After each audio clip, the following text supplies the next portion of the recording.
नमस्कार दोस्तों, कैसे हैं आप सब। आई होप सभी अच्छे होंगे। बहुत बहुत स्वागत है मेरे चैनल पर। आज हम बताएंगे कि नवरात्रि के दिन यानी कि नवमी के दिन जब हम कन्या पूजन करते हैं तो कन्याओं को गलती से भी ना दे दे एक चीज़, तो वो कौन सी चीज़ें हैं जो कन्याओं को नहीं देना चाहिए, नवरात्रि के दौरान उन्हें नहीं खिलाना चाहिए। तो वीडियो लास्ट तक ज़रूर देखिए। और अगर मेरे चैनल पर आप न्यू हैं तो प्लीज़ सब्सक्राइब कर लें। जैसा कि हम जानते हैं नवरात्रि 9 दिनों का होता है और कन्या पूजन का विशेष महत्व बताया गया है। हिंदू शास्त्र के अनुसार नवरात्रा में कन्या पूजन 9 दिन के बाद किया जाता है, यानी कि नवमी तिथि को किया जाता है।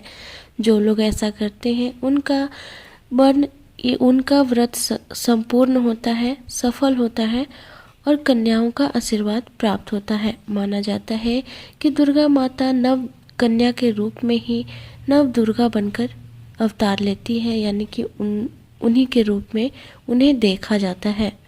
कन्या पूजन करने से सभी घर के दुख, दरिद्रता, कष्ट, रोग, क्लेश सभी दूर हो जाते हैं। माता की कृपा हमेशा हम पर बनी रहती है। ऐसा माना जाता है कि माता रानी व्रत से उतना प्रसन्न नहीं होती जितना कि कन्या पूजन से होती है। नवरात्रि में छोटे छोटे कन्याओं को माता का स्वरूप माना जाता है। कन्याओं को भोग लगाया जाता है, उन्हें प्रसन्न किया जाता है और बदले में आशीर्वाद मांगा जाता है। कन्याओं को प्रसन्न करने के लिए हम गिफ्ट आदि उन्हें देते हैं, जैसे कि पेंसिल, खाने का सामान, केला, पैसा। अगर कन्याओं ने गिफ्ट को हंसी हंसी स्वीकार कर ली तो समझिए कि आप पर माता जी प्रसन्न हुए, आपका पूजा सफल हुआ। जिन पर कन्याएं प्रसन्न होती हैं, समझो उन पे माता रानी प्रसन्न हो गई, उनका कृपा आप पे प्राप्त हो गया। माता रानी की कृपा से उन्हें मुँह मांगा वर प्राप्त होता है। नवरात्रि में 2 साल कन्या से लेकर 10 साल तक का एज का कन्या का पूजन होना चाहिए। इस तिथि को कन्याओं का पैर धोना, आरती उतारना, उनके पैर आलता से रंगना, बिंदिया लगाना और उन्हें स्वादिष्ट भोजन प्रदान करना बहुत ही सर्वश्रेष्ठ माना गया है। तो कैसे करें कन्याओं का स्वागत, चलिए जानते हैं। सबसे पहले जब कन्या लोग आती है तो उनके पैर धुलाने चाहिए। के बाद साफ कपड़ा से पैर पोंछकर स्वच्छ आसन उन्हें प्रदान करना चाहिए, यानी कि स्वच्छ चादर बिछा देनी चाहिए आसन के लिए। उनके माथा पर अक्षत, फूल और कुमकुम लगाना चाहिए।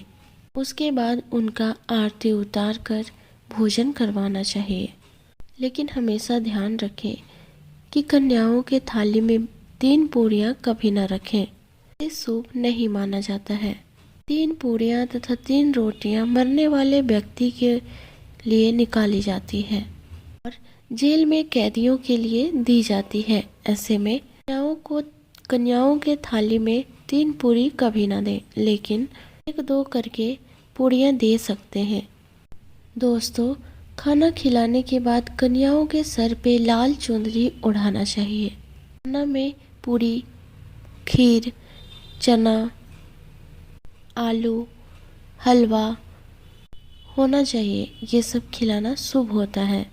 लेकिन भूल से भी कभी भी प्रसाद में यानी कि कन्याओं के भोजन में गलती से भी लहसुन प्याज का इस्तेमाल ना करें, अन्यथा अनर्थ हो जाएगा।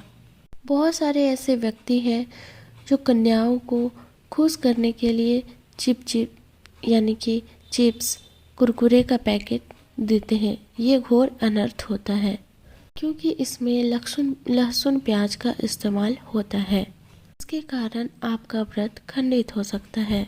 माता दुर्गा आप पर क्रोध हो सकती है। जहां आप 9 दिनों तक लहसुन प्याज वर्जित किए, यानी कि नहीं खाएं, नहीं खाने दिए, घर में यूज नहीं किए, और आप कन्या को ये सब चीज़ें खिला देंगी तो आपका पूरे दिन का व्रत खंडित हो सकता है।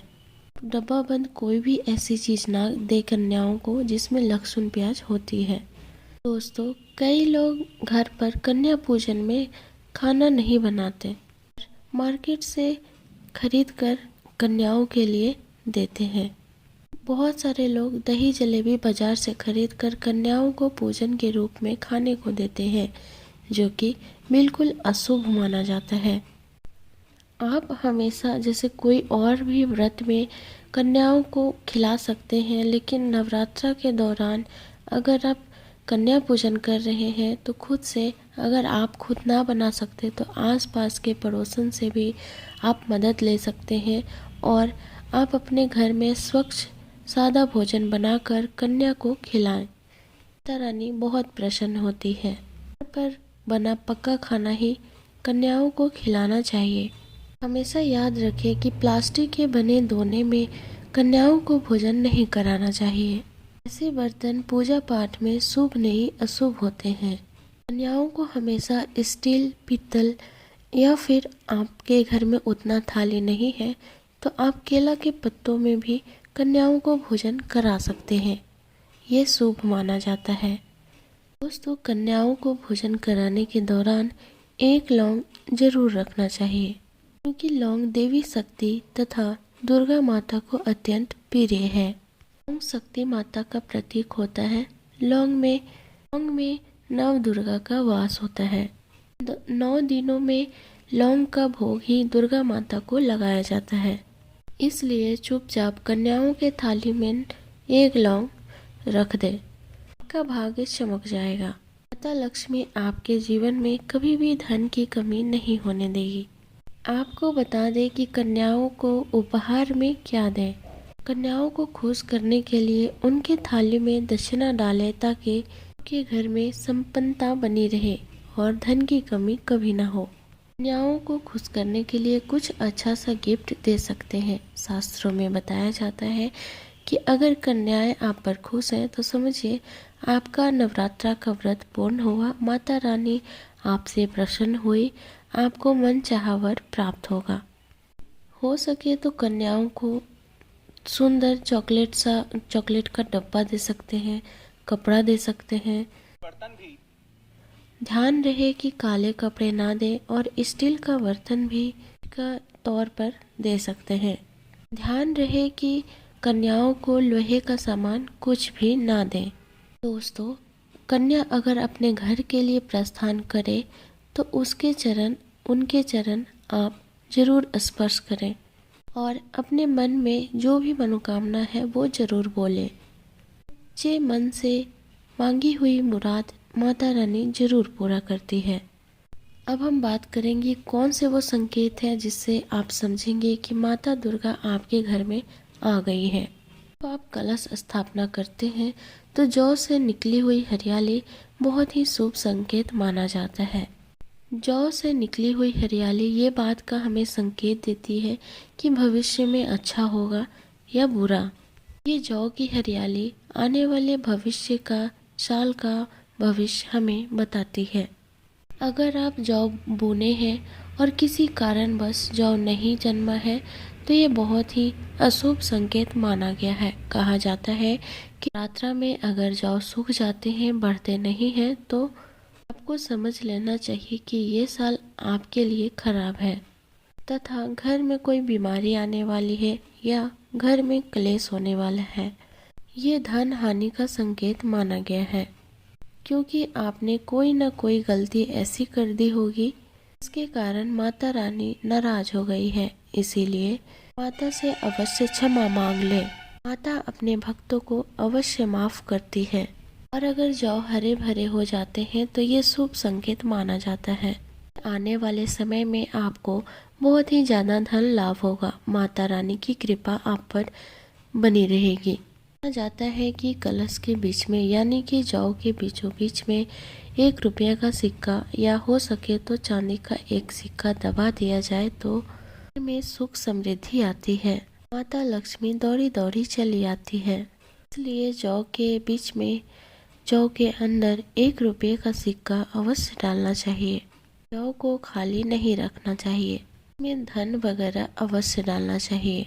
इससे माता का आशीर्वाद सदैव अपने और अपने परिवार के ऊपर बनी रहती है। आपके घर में कोई भी संकट नहीं आता है।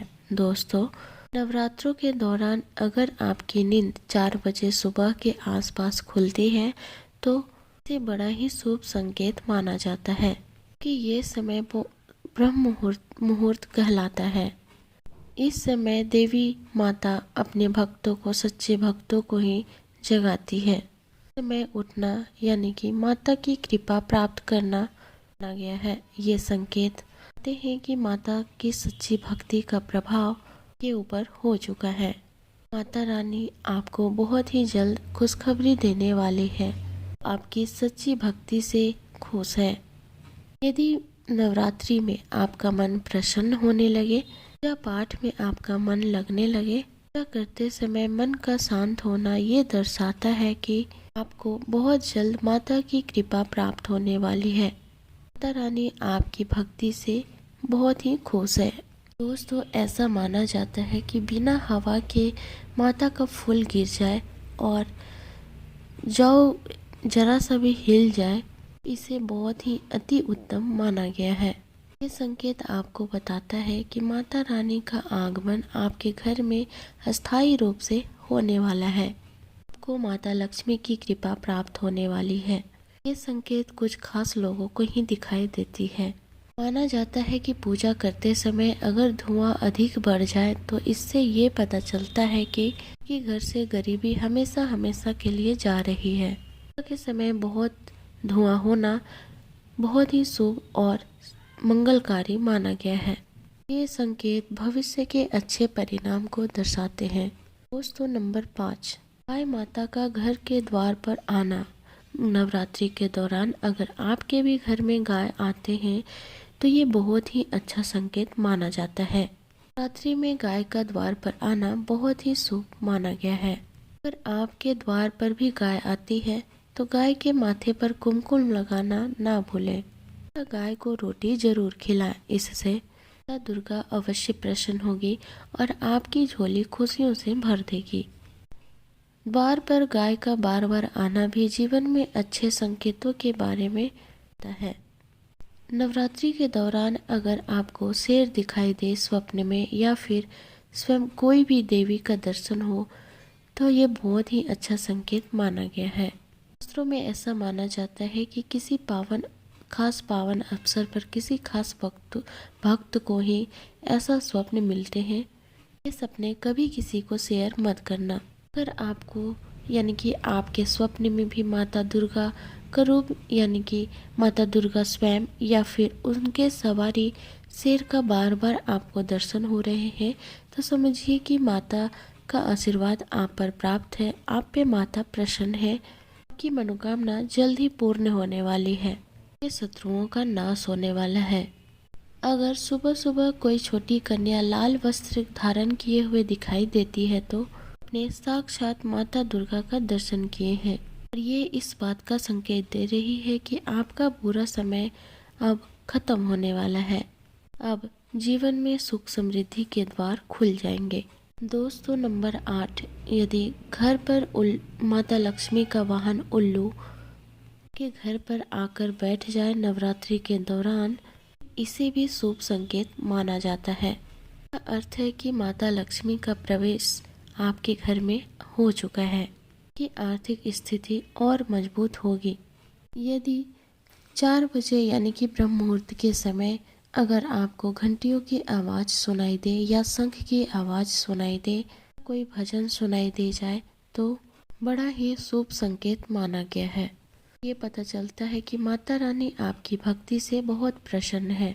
आपके जीवन के जितने भी नकारात्मक ऊर्जा है, नकारात्मक शक्तियां हैं, सभी का नाश होने वाली है।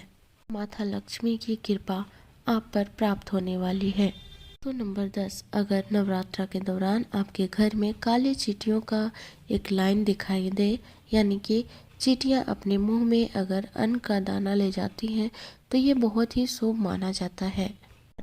यदि अगर मंदिर में पूजा करते समय छिपकली आदि दिखाई दे जाए, मंदिर की ओर अगर छिपकली चली जाए, बहुत ही शुभ संकेत माना गया है। ये पता चलता है कि आपको माता लक्ष्मी की कृपा प्राप्त होने वाली है, माँ का आशीर्वाद आपको मिलने वाली है। नवरात्रि के दौरान छिपकली को देखना, छिपकली को मंदिर की ओर जाना बहुत ही शुभ माना जाता है। शास्त्रों में माता लक्ष्मी का प्रतीक छिपकली को माना जाता है। इस शुभ अवसर पर छिपकली का दिखना बहुत ही मंगलकारी माना जाता है।